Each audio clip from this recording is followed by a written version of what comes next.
As DivineZ 1 marked a new era for the D series, the set introduced a bunch of new decks and a game-changing mechanic, the Divine skill. And of course, with entering into a new era, the series welcomes a new star of the show and their deck. You ever wanted to be a protagonist? Here's the deck for you! The Fated One of Miracles, Rezael, is a grade free unit that is part of the Divine skill crew. His first skill is when he swings a Vanguard, counterblast 1, call up to 2 cards from your drop with different grades, and a total grade less or equal to your damage. Basically, someone at Bushi HQ really wanted to play V9, though at first glance, and during reveals, the skill seemed really lackluster. I mean, you don't get power gain, and sure, you call from the drop for +2, additional swings. Oh, it's Keter Sanctuary. Next is Rezael's Divine skill, returning all crits back to deck, +1 drive, and the red text you get. When you damage check a trigger other than a heal, for pretty much your 6 damage check, heal a damage and then you lose this ability. For only Soul Blast, the skill standalone is just massive. Resetting your crits in deck to A, assuming that you didn't end up, checking them defense with triple drive to top it off, opens up plenty of potential of just ending games through just pure sack. It also incentivizes you to freely use your crits regarding early, or hell even as back row booster commits, since, well, you just put them back in the deck anyway. On the other hand, the 6 damage check heal, also one of the most plot armor bullshit skills ever printed in Standard, actually opens up more flexibility in guarding on 5 damage. This might seem super cheesy to hear, but you can actually use that 6 damage heal to save on cards if you know you'll live for another turn. Rezael's ride line is also pretty solid, Ventesta able to call itself as either a beater or booster, and Ascends here to revive a grade 2 or lesser free. Rear guards, or pretty much Keter Sanctuary's pool of cards, is what makes Rezael shine as opposed to other decks, except for Sarasville, but who cares about that, and can make your drop a toolbox, meaning that cards that have on retires can easily be recycled, or on places that can be abused as many times without having to rely on deck calling. So, what really makes this deck outstanding? Is it the 5 attacks, the drop recursion, the critical reset, the 6 damage heal? If you said any of these, you are wrong. It is actually a grade 1 dog. What the dog? Selgaon, is perhaps the best candidate that Rezael can constantly spam. Having either more rearguards or having played an order that turn, it becomes a 13k booster and can retire itself to top 2, add 1, and put 1 to butt deck. Opposed to Painkiller being a blind draw, Selgaon gets you both power and the option for filter to add key cards to hand. Also that this skill is pretty much free since you only really need to retire it. But that self-retire is the most important bit of the card.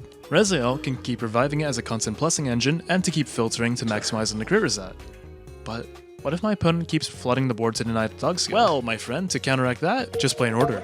This is where the order package comes in, Tayfall and Wisdom of the Beginning. Wisdom letting you draw 2, select 2, call them, or ditch the rest, and Tayfall able to top 5 call and shuffle, letting you dig for more units or even orders. It's a really strong free card engine that's dubbed Keter Pal due to the nature of how splashable it is and how strong it is. Rezael can use this Pal as one of the main methods of generating advantage and making really strong columns to swing with. Even with all the close CB caused by this, and your opponent chooses to deny damage, you just have Aerial Sage. I can play. So why do I bring up Keter Pal?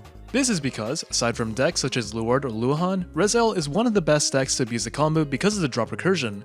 Added onto cards such as Nobia to help you build a board or plus hand, and Kadwala to plus and add flexible shuffle for the deck. And because of the synergy, you end up filtering out so many cards to make your sacking surprisingly more consistent.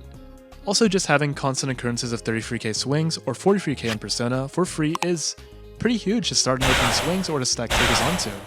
Nobia also contributes this at the cost of Soul, which, the deck is surprisingly a bit tight with, but hey, good numbers are always good numbers.